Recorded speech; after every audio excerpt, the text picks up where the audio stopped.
के माध्यम से जानेंगे कि कैसे हम बहुत आसानी से इरेक्टाइल डिस्फंक्शन और वीनस लीकेज को पहचान पाएँ। इस वीडियो में मैं आपको ये बताऊंगा कि इरेक्टाइल डिस्फंक्शन और वीनस लीकेज में कौन सी ऐसी बारीक पहचान वाली चीज़ें हैं जिनको पहचान कर ये पता लगा सकते हो कि आपको इरेक्टाइल डिस्फंक्शन है या वीनस लीकेज है। बड़ी आसान भाषा में आपको समझा दूंगा, थोड़ा सा समझने का प्रयास कीजिए। सबसे पहले हम बात करेंगे कि इरेक्टाइल डिस्फंक्शन क्या होता है। मैं आपको बताऊं, इरेक्टाइल डिस्फंक्शन के कारण अलग हैं, लक्षण अलग हैं, इलाज अलग है। जबकि वीनस लीकेज के कारण अलग हैं, लक्षण अलग है, इलाज अलग है। और एक बहुत ही इंटरेस्टिंग बात बताऊं, वीनस लीकेज इरेक्टाइल डिस्फंक्शन का ही एक विशिष्ट टाइप है, मतलब एक स्पेशल टाइप है इरेक्टाइल डिस्फंक्शन का ही। और लेकिन इनके कारण, लक्षण और इलाज दोनों ही अलग अलग हैं। तो पहले बात करते हैं इरेक्टाइल डिस्फंक्शन की। उससे पहले दो वर्ड मैं आपको बताना चाहूँगा। जैसे जैसे मेडिकल साइंस ग्रो कर रही है, नई नई वर्ड, नई नई टर्मिनोलॉजी, यानी नई नई मेडिकल टर्मिनोलॉजी हमारे सामने आती है। जैसे पहले हम इरेक्टाइल डिस्फंक्शन का नाम जानते थे और आज हम वीनस लीकेज का नाम जानते हैं। तो ये मेडिकल टर्मिनोलॉजी नई नई रिसर्च के आधार पर तय की जाती है, हमारे सामने आती है। तो इनके इलाज भी अलग होते हैं, इनके कारण भी अलग होते हैं, क्योंकि ये नई रिसर्च होती है, नई खोज होती है। तो चलिए जान लेते हैं कि पहले इरेक्टाइल डिस्फंक्शन को हम कैसे पहचानें। तो इरेक्टाइल डिस्फंक्शन एक बहुत ही व्यापक समस्या है और इसके अंदर ये देखा जाता है कि जो पेनिस है, या तो उसके अंदर तनाव आता ही नहीं है, बिल्कुल कितनी मेहनत कर लो, कितनी कोशिश कर लो, खड़ा ही नहीं हो पाता है। या अगर उसके अंदर इरेक्शन आ भी जाता है पेनिस में, तो वो लूज रहता है, मुलायम रहता है, पूरी हार्डनेस और टाइटनेस नहीं हो पाती है। मतलब वो लूज रहता है इरेक्टाइल डिस्फंक्शन के अंदर। ये मुख्य लक्षण है। या तो इरेक्शन आ ही नहीं रहा, और अगर आ भी गया तो वो लूज रहता है। ये इरेक्टाइल डिस्फंक्शन की खास पहचान है। उसकी वजह मैं बताऊं आपको, तीन मुख्य कारण होते हैं इरेक्टाइल डिस्फंक्शन के। पहला कारण होता है शारीरिक, दूसरा होता है मानसिक, और तीसरा होता है लाइफस्टाइल।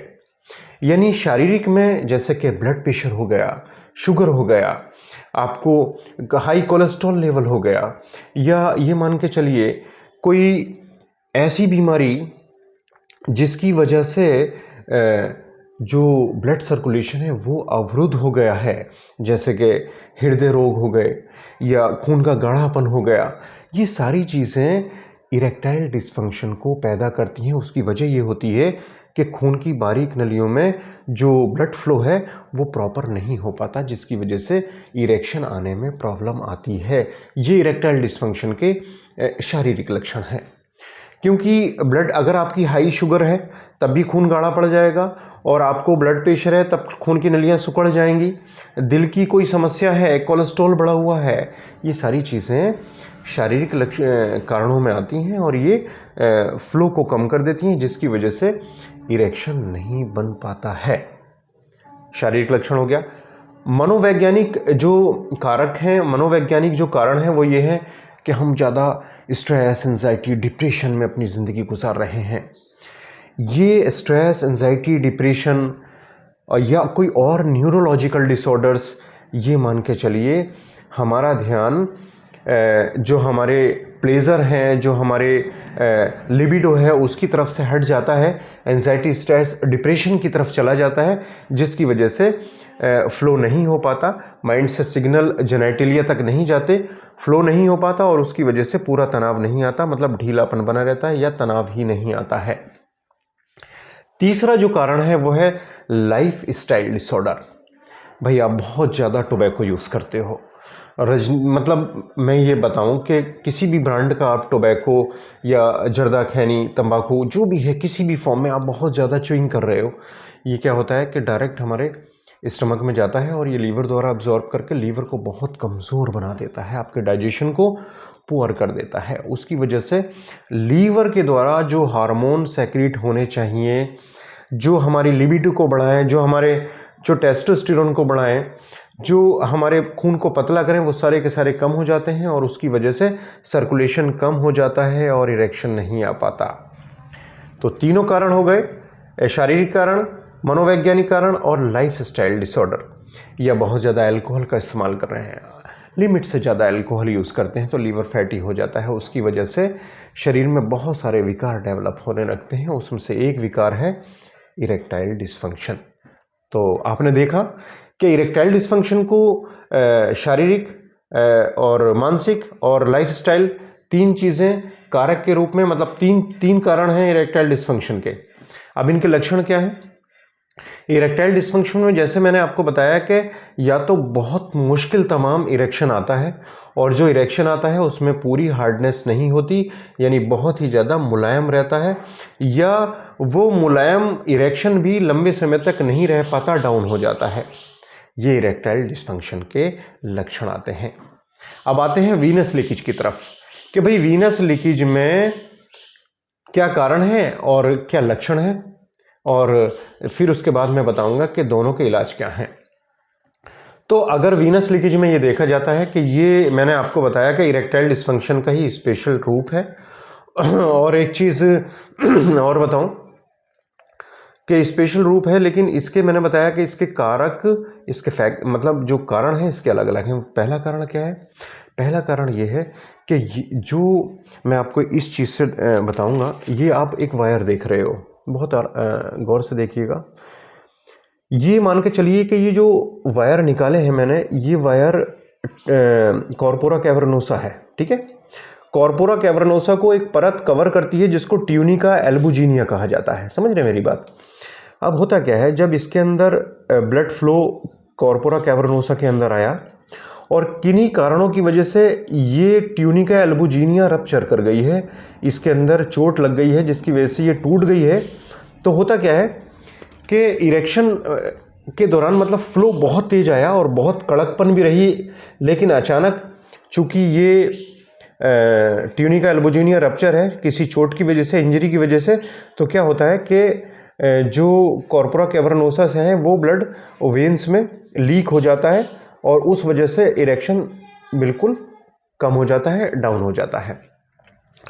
और एक बीमारी होती है पेरोनीज डिजीज़। पेरोनीज डिजीज़ में भी ये देखा जाता है कि इरेक्शन या तो आता है या बहुत कम आता है और आने के बाद तुरंत डाउन हो जाता है।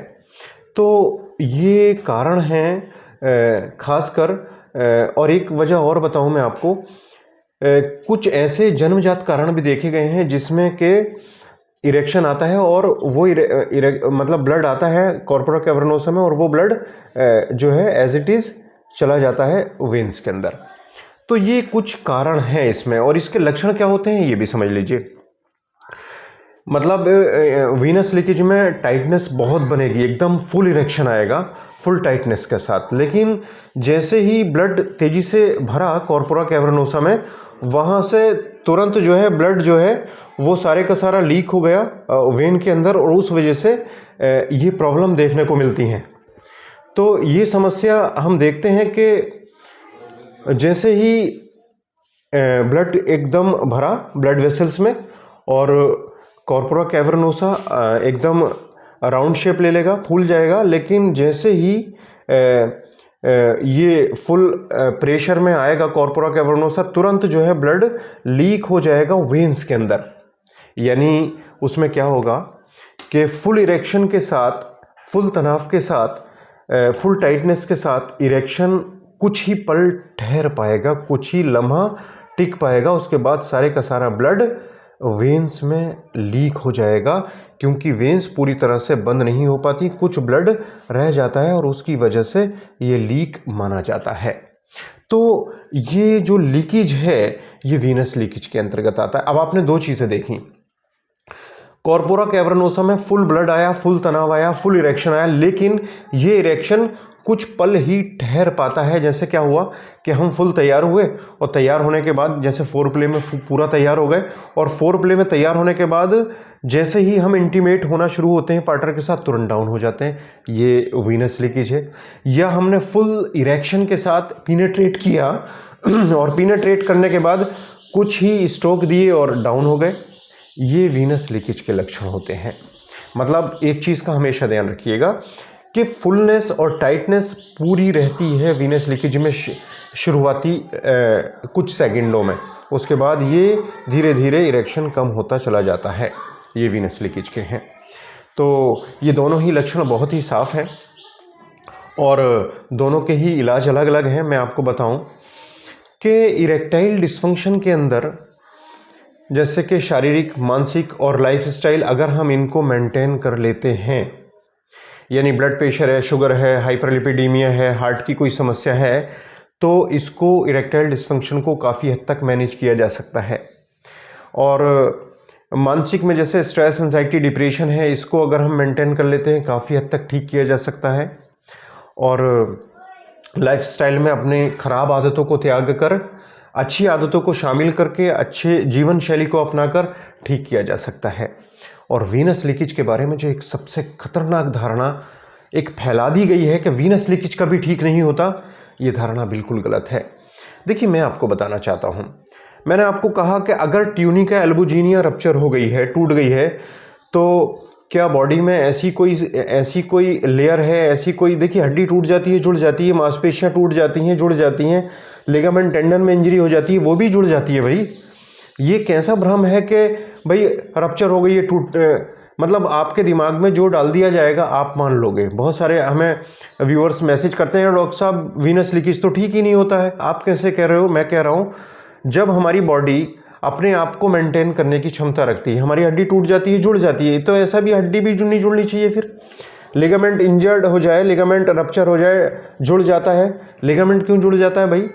ठीक इसी प्रकार अगर कुछ रप्चर हुआ है वो नॉर्मल हो जाता है, रप्चर हो जाता है, उसका इलाज है, ठीक हो जाता है। अगर वेन के अंदर मैकेनिकली कुछ जमाव की वजह से पूरी बंद नहीं हो रही है वेन, तो वो अगर बंद ना होने का कारण मान लो कोई प्लाक जमा है, उनका ल्यूमेन कम हो गया है, तो अगर हम कुछ ऐसे काम करें जिसकी वजह से वो प्लाक हट जाए, जैसे कि हम नॉर्मल तेज़ कदमों से 1 घंटा ब्रिस्क वॉक करें तो उससे सर्कुलेशन हमारा दोगुना हो जाता है, खून पतला होता है, उससे जो नलियाँ प्लाक जमा है वो ब्लड सर्कुलेशन में आ जाता है। ऐसे खाने जो खून को गाढ़ा कर रहे हैं हम ना लें, और अपने खाने में अधिक से अधिक फल सब्जियां रखें, ड्राई फ्रूट रात को भिगो के सुबह लें, जो भी आप ले सकते हैं। और अच्छी एक्सरसाइज, अच्छे खान पान, अच्छा लाइफस्टाइल ठीक कर देता है। भाई ये धारणा बिल्कुल गलत है कि आपका वीनस लीकेज है, ठीक नहीं हो सकता। नहीं, मैं नहीं मानूंगा इस बात को। मैं कंजर्वेटिव डॉक्टर हूँ और मैंने ये देखा है कि बॉडी अपने आप को रिपेयर करने का पूरा प्रयास करती है। आप ऐसे अवसर बॉडी को प्रदान कीजिए जो बॉडी को ठीक करने में कारगर साबित हों। अब आप अपना लाइफस्टाइल चेंज नहीं करोगे, अपने खान पान चेंज नहीं करोगे, आप उसी जीवन शैली के साथ अपने लाइफ को एंजॉय करोगे और फिर कहोगे हम ठीक नहीं होंगे, तो भाई मैकेनिकल एड का ही सहारा लेना पड़ेगा आपको। तो मैं आपको इस वीडियो के माध्यम से ही बताना चाहता हूँ कि आप अपने लाइफस्टाइल से, अपने खान पान से और उन कारणों को हटाकर बिल्कुल नॉर्मल अपनी लाइफ जी सकते हैं। वीडियो बहुत लंबी हो रही है दोस्तों, और नेक्स्ट वीडियो में मैं आपको फिर मिलूँगा। तब तक के लिए आपसे विदा चाहूँगा। Thank you.